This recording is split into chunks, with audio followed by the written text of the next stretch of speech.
12 година, час новин на ТР. Ви дивитеся «Заман», 14 лютого, 1448 день анексії Криму. Студія Скандер Маметов. Ялтинська справа про так званий тероризм сьогодні по обіді. Російському Ростові-на-Дону знову судитимуть 6 кримчан: Емір Усіна Куку, Мусліма Алієва, Вадима Сюрука, Інвера Бекірова, Рефата Алімова і Арсена Джипарова. Минуле засідання Північно-Кавказького військового суду у цій справі в останній день січня довелося перенести.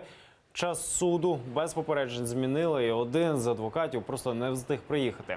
Підсудних кримчан окупанти звинувачують в участі в організації Хізбут-Тахрір, яку Кремль назвав терористичною і заборонив. Алієва, Куку, Бекірова та Сюрука російські силовики затримали після обшуків у лютому 16-го, а у квітні того ж року заарештували Алімова та Джипарова. А потім справи 6 затриманих кримчан об'єднали в одну, так звану Ялтинську. Майже 2 роки чоловіків тримали в СІЗО в Криму, а наприкінці минулого року їх незаконно вивезли до Росії і тепер судять в Ростові-на-Дону. Як і під час минулих засідань, адвокати захищатимуть їх через відеоконференцію з Криму. На сегодняшнем заседании планируется, что прокурор будет зачитывать обвинительное заключение. После этого суд спросит, насколько понятно это обвинительное заключение ребятам и признают ли они себя виновными или нет. После этого будут прокурором оглашаться характеризующие материалы. Мы сегодня, большинство адвокатов, будем находиться в Крымском военном окружном суде, где будем участвовать по видеоконференц-связи. Рекордно швидко розглянув так званий Верховний суд Криму перші 5 апеляційних скарг учасників одночасних пікетів. Найбільше як по півгодини витрачає окупаційна Феміда, аби залишити у силі призначені раніше штрафи. Загалом сьогодні судді мають вислухати 13 апеляційних справ по так званих одиночних пікетах. 5 справ на сьогодні так звані судді запланували раніше і ще 8 перенесли з вчорашнього дня, бо всі напередодні не встигли розглянути. Учасники одиночних пікетів оскаржують штрафи, присуджені їм судами першої інстанції. Розгляд апеляції розпочався 2 тижні тому, і поки що жодного з пікетувальників не виправдали. Лише у 3 випадках окупаційні судді зменшили розмір штрафу з 15 до 10 тисяч рублів. На одиночні пікети кримці вийшли торік у жовтні у відповідь на чергову хвилю репресій. Така форма протесту дозволена російськими законами.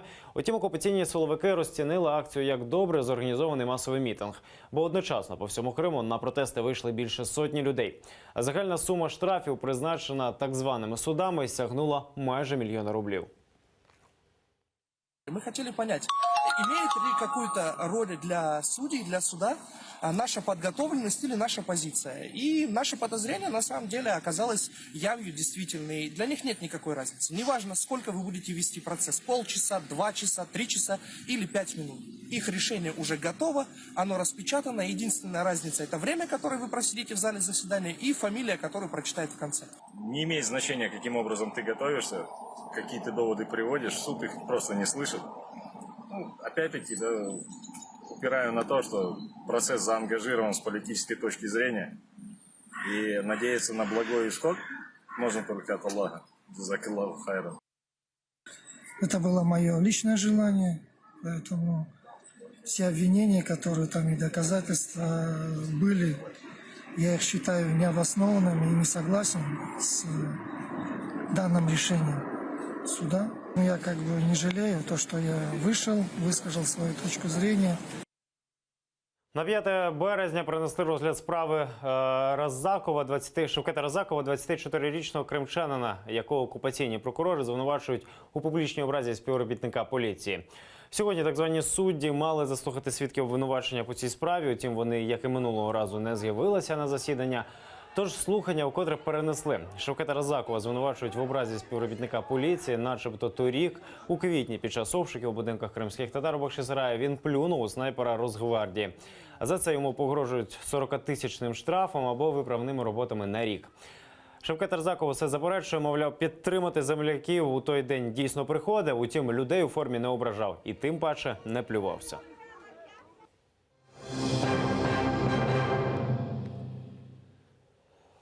І ще не добудували, та вже планують обороняти. У Російській Держдумі зареєстрували законопроект, який дозволяє Росгвардії доглядати та навіть евакуювати судна з Керченської протоки. Відповідний документ оприлюднений на сайті Держдуми. Мета, начебто, забезпечити безпеку транспортного переходу через Керченську протоку, енергомоста та газогону. Якщо документ ухвалять, військовослужбовці Росгвардії матимуть право доставляти людей, що потраплять їм на очі і неподалік мосту, та здаватимуться їм підозрілими до правоохоронних органів, а судна – до відповідних місць стоянки. У Феодосійському районі запасів води лишилося на 1,5 місяця. Про це дізналися місцеві журналісти у підприємстві «Вода Криму». Зараз у Феодосійському водосховищі об'єм води лише трохи перевищує 1,5 мільйона кубометрів. Це і є увесь резерв. І його вже почали використовувати якомога економніше. Після анексії Росією Криму материкова Україна припинила подачу прісної води на півострів через Північно-Кримський канал. З материка, точніше з головного русла Дніпра до окупації забезпечували 85% потреб Криму у воді.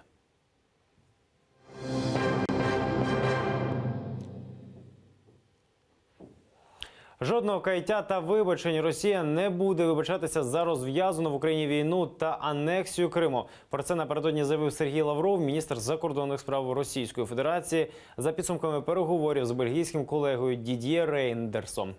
Зустріч дипломатів відбулася в Москві. Окрім іншого, на ній обговорили і санкції, що нині запроваджені Європейським Союзом проти країни-агресора. Утім, для Федерації вони аж ніяк не привід замислитися над своїми діями в Україні, після яких обмеження і були запроваджені, заявив Лавров.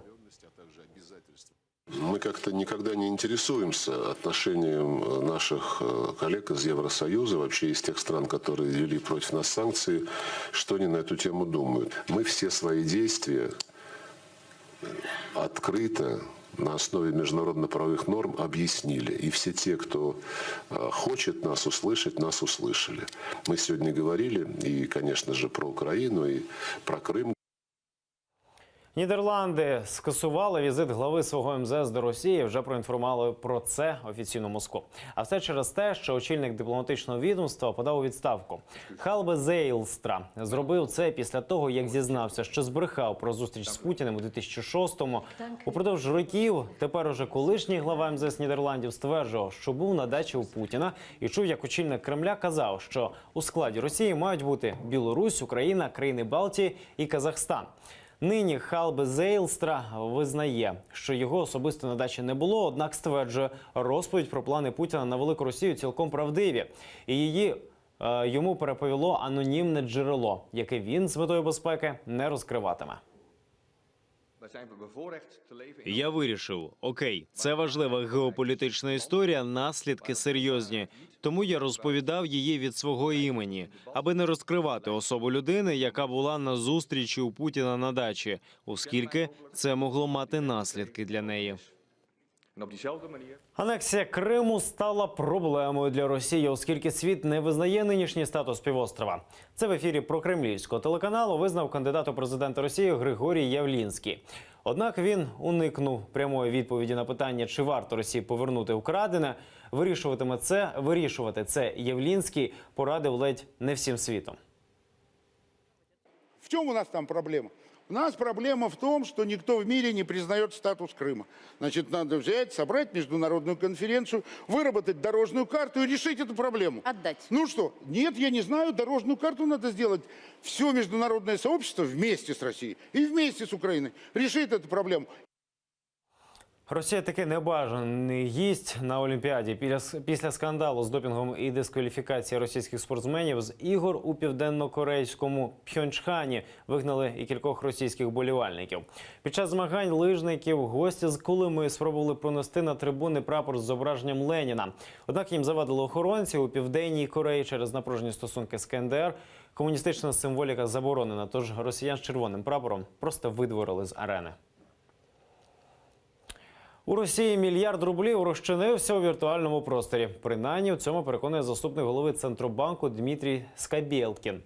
За його словами, росіян нахабно пограбували хакери. Нібито за минулий рік кіберзлочинці здійснили більше десятка успішних атак за допомогою вірусу Cobalt Strike і викрали з російських банків більше мільярда рублів.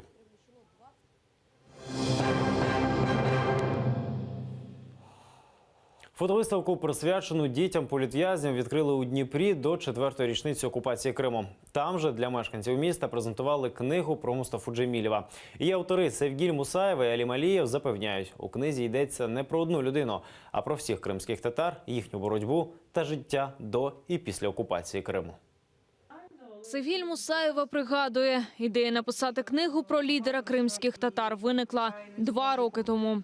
Каже, тоді вона ще не розуміла, що з цього вийде. Час від часу зустрічалася з головним героєм майбутньої збірки. Разом пригадували його життя, жартували, сміялися. Сьогодні книга Мустафа Джемілів «Незламний» розійшлася тиражем у 7 тисяч примірників українською та російською мовами. Получилась книга о вообще крымских татарах и о крымско-татарском народе, потому что слово «незламный» и слово «несгибаемый», да, вот, собственно, название книги, оно относится не только к лидеру, но и к народу. И в этой книге мы рассказываем судьбу крымских татар во время депортации, историю крымских татар XX века, и в том числе описываем это через жизнь человека, который, наверное, сделал свой огромный вклад в то, что крымские татары смогли в свое время вернуться на свою историческую родину. Сам Джемілєв, каже авторка, книгу прочитав за ніч, і йому вона припала до душі. Это книга о том, что несмотря на какие-то испытания, если ты во что-то веришь, если у тебя есть какая-то цель в жизни, то ты обязательно этого добиваешься. Потому что очень сложно было представить в советское время, что крымские татары смогут вернуться, да, вот, в Крым. Но упорство, вера одного человека, она иногда может сворачивать горы. Що таке окупація, як вона вплинула на життя людей? Та головне, як визволити Крим. Про це розповідає Ільмі Умеров. Колишній політв'язень певен, українська влада повинна якнайшвидше прийняти відповідні закони і змінити статус Криму. Изменить статус Крыма, сделать его крымско-татарской национальной автономией. И тогда у Украины будет больше доводов говорить о том, что мы решаем проблему коренного крымско-татарского народа, и мировое сообщество должно к этому подключиться. Это надо доводить до такого состояния, логического состояния, когда Российской Федерации Крым будет как тот чемодан без ручки. На захід завітала мати Аміни Окуєвої. Жінка каже, її донька завжди підтримувала визвольний рух та власним прикладом показувала, як протистояти російській агресії. Все, что связано с этой выставкой, которая здесь будет, это все связано с диктаторскими, агрессивными режимами, которые убивают свободу. Я счастлива, что последнюю свою программу «Героев Кавказа» она сделала на крымско-татарском телевидении АТР.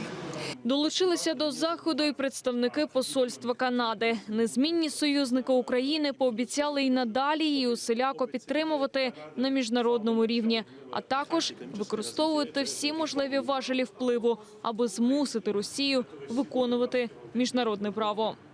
Поддерживание прав человека крымских татар является очень большим приоритетом для Канады. С самого начала аннексии, нелегальной аннексии Крыма Российской Федерации, Канада с самого начала имела очень ясную позицию, и эта позиция до сегодняшнего дня остается очень ясной. Мы осуждаем на 100% эту нелегальную аннексию. Мы будем использовать все инструменты в наших силах, чтобы требовать от Российской Федерации исполнения международного права. Відкрили у Дніпрі фотовиставку російського журналіста Антона Наумлюка. Вона присвячена дітям кримських політв'язнів. Нині без батьківського піклування залишилось понад 100 дітей. Карні справи проти їхніх батьків тривають роками. Дінара Айдарова, Заман, АТР. Добра справа під музику. У Сімферополі провели незвичну доброчинну акцію – караоке-вечір. Гроші збирали для важкохворої Гульсум Хайбулаєвої з села Бійтаниш, Первомайське Сімферопольського району. 52-річній жінці поставили діагноз менінгіома. Допомогти їй зголосилася молодь. Хлопці та дівчата із задоволенням співали кримсько-татарські пісні та закордонні хіти і зрештою зібрали 8 тисяч рублів.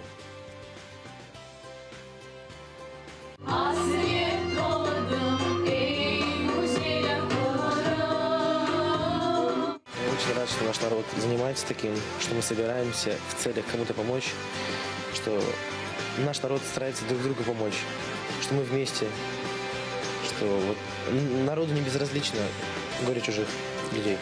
И хочется, чтобы молодежь чаще приходила на такого вида мероприятия, объединялась, пыталась помочь и общалась друг с другом. Це всі новини на цю годину. Не пропустіть наступний випуск «Заман» о 1-й годині. Залишайтеся з АТР.